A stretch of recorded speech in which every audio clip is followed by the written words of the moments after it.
Welcome to Forbes Newsroom. Joining me now is Diane Brady, Assistant Managing Editor who oversees C-Suite coverage here at Forbes.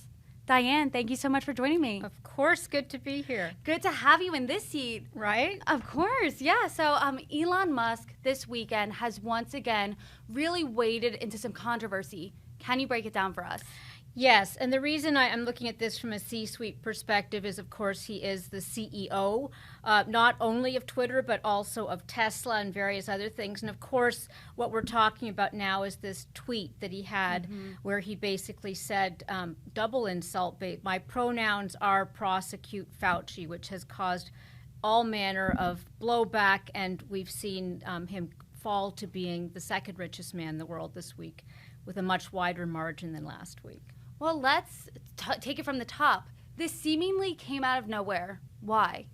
Well, one thing we've noticed with Musk, and it really happened during the pandemic, he calls himself a centrist, he's given money to both parties, but there was something about the vaccination mandate and the lockdown that really pivoted him toward the right. And one of the reasons that he took over Twitter in many ways was as a political act. And we've seen him putting out a lot of provocative tweets. What this one does, it plays very much into the far right agenda. I'm not going to say GOP, but the far right agenda, both with pronouns, around gender identity and such.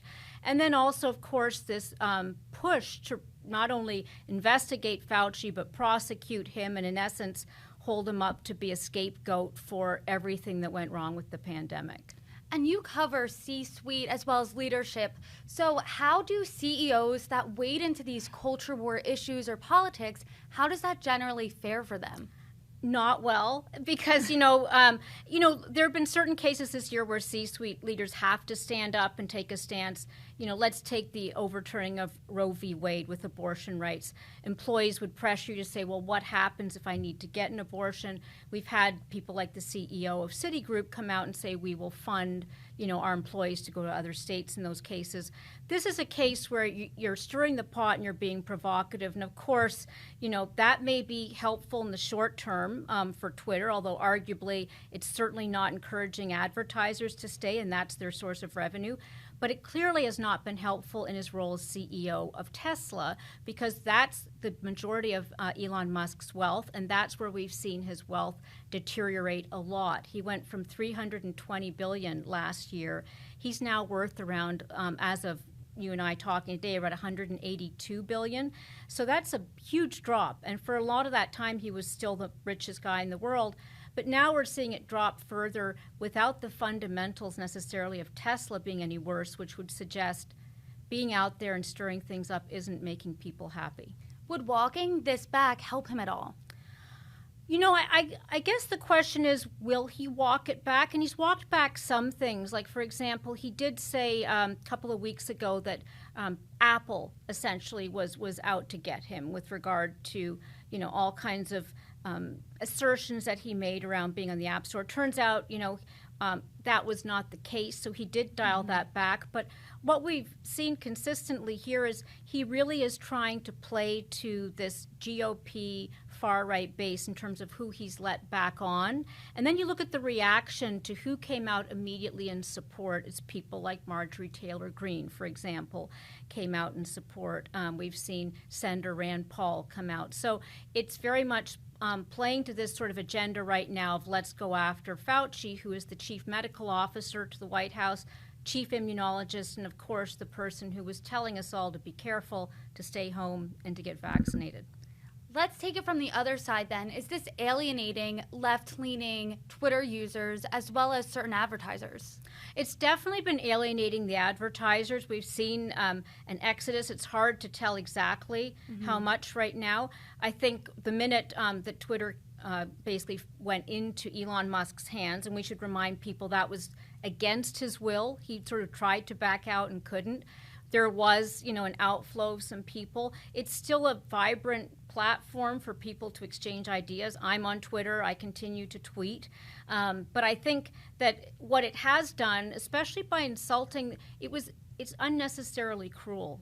This whole conversation around pronouns, first of all, neither of those two words, prosecutor, Fauci, are pronouns, verb and a noun, just to be grammatically correct. But it's playing into the hands of this whole agenda around insulting people around gender identity, playing into this, I think, false narrative around the idea that Fauci was somehow responsible for the pandemic by funding research that allegedly then helped to go to this Wuhan lab that then released a virus. It's really more kind of QAnon, deep state stuff that's been pretty much found to be false, and certainly isn't helpful to be spreading in the public domain, to be politicizing these public health issues, especially as COVID, this is the time of year where it starts to rise again.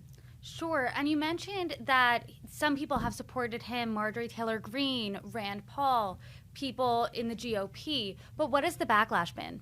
The backlash, well, one big factor of the backlash actually was Dave Chappelle had a show this weekend, and Chappelle famously actually has also gotten into the crosshairs with non-binary, trans, with regard to his jokes.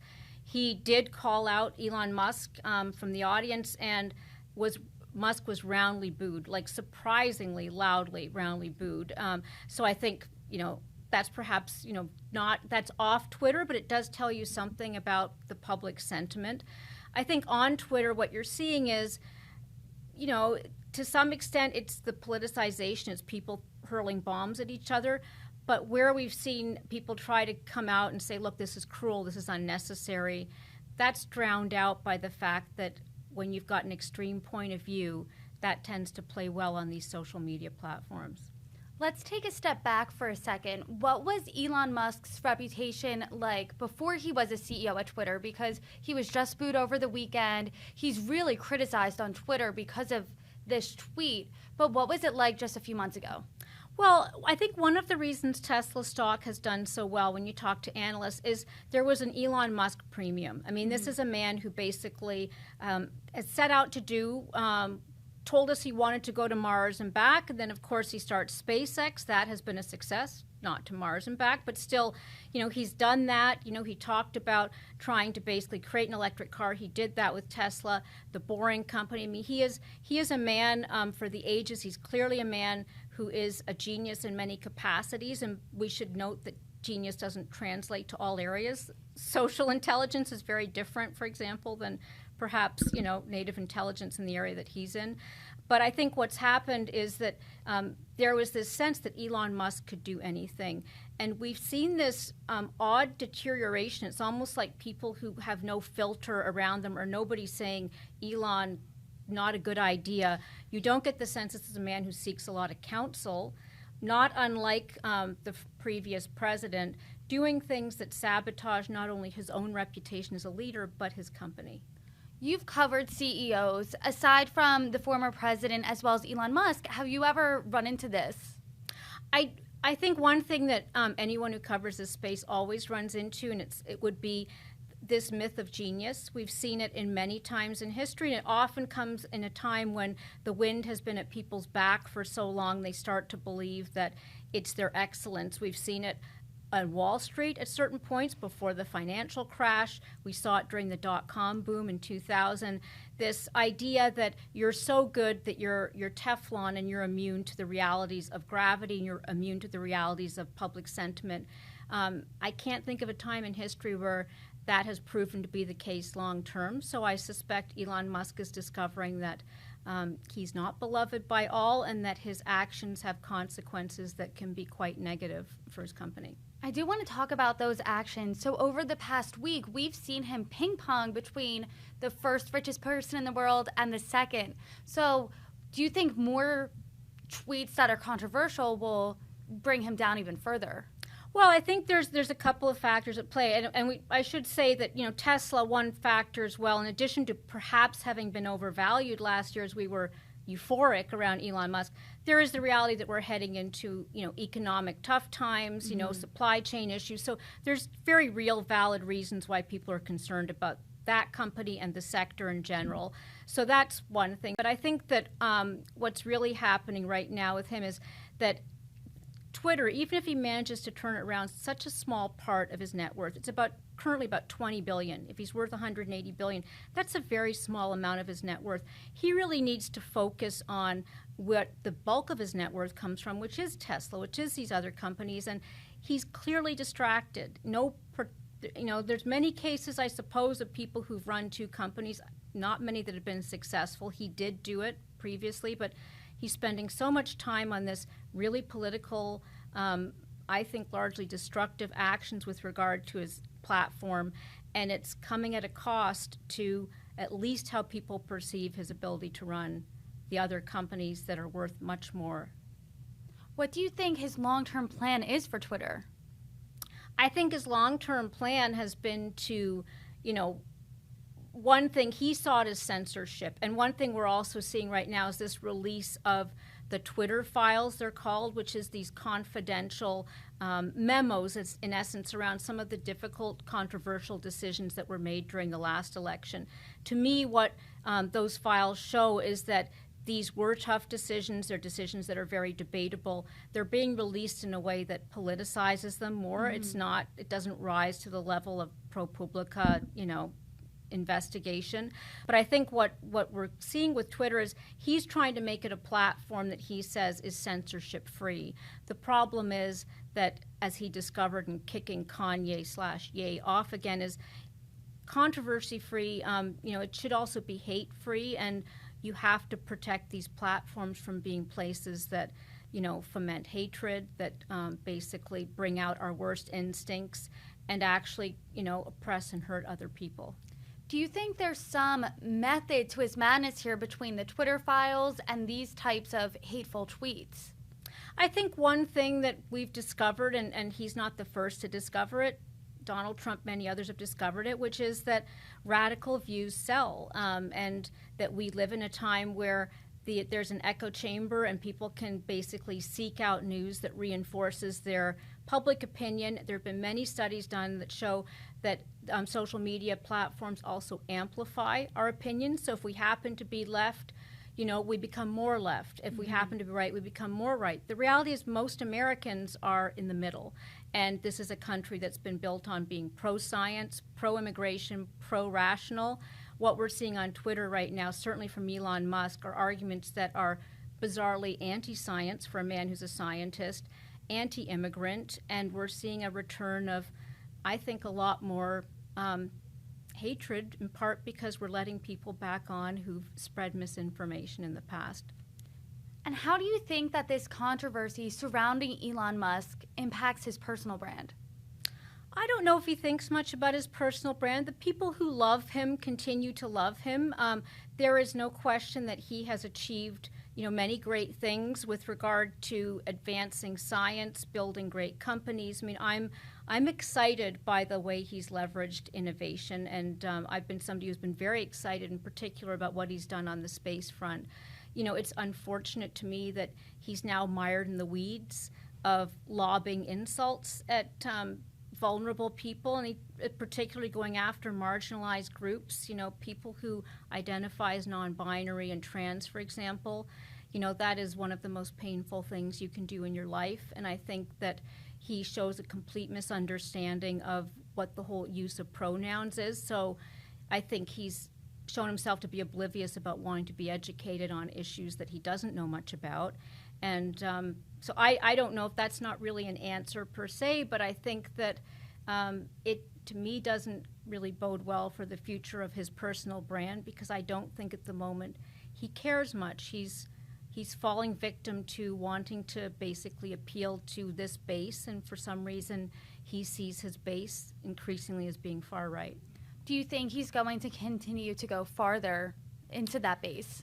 It's an interesting question, because he is not, once you have that much money, you could argue who cares, but I think at the end of the day, if your net worth drops that much, it starts to impact your ability to actually get things done that you want to get done. He is a proud person who is used to succeeding. I don't think anyone by any metric would say that Twitter is succeeding at the moment, certainly not in a revenue point of view. Perhaps, he's in the news a lot more. We're talking about him right now. but you can get into the news for all sorts of things that long term are not accretive to your bottom line, not good for your brand, and not good for your company. Do you think he's one of those people that thinks any press is good press? You know, I think he's somebody who has been immune to the consequences of that. So, for example, he has been fined in the past for things he said by the SEC for basically saying things, giving out false information regarding a public company. So most people, that sort of slap on the hand would be meaningful. I think when you're worth hundreds of billions of dollars, it's almost seen as a fine to pass go and to continue on the game again. I think there will be a point, though, at which he will start to appreciate and understand that it's no way to run a company, and I do think ultimately long term he has goals he wants to achieve on this earth, and appealing to the current roster of GOP politicians or, you know, far right extremists is not, you know, when I've spoken to him, interviewed him over the years, that's not been what motivates him. It's not what moves him to do what he does. And so I hope he returns to, you know, what made him great in the first place. When you've talked to him, what does motivate him? I think what always motivated him were difficult challenges in life. And one of the difficult challenges initially was, you know, why is it when we shoot a rocket off into space, we lose the rocket?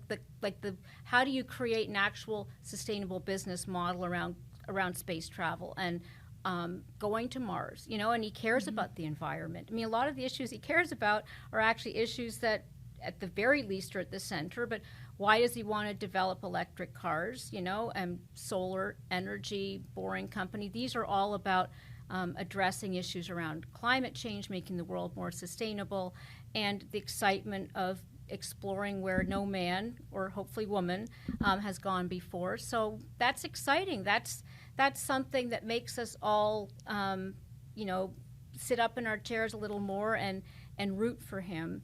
And I think it's something also that was appealed to people on either side of the aisle and both sides of the House. And what's happened with Twitter is it's become, I don't know, can we say cesspool? It's become a place that brings out our nastiest instincts, and that's not helpful for anybody, and it's certainly not helpful for a brand that's trying to promote free speech by randomly putting out things that are patently untrue or designed to be cruel and unnecessary. Diane Brady, thank you so much. Thank you.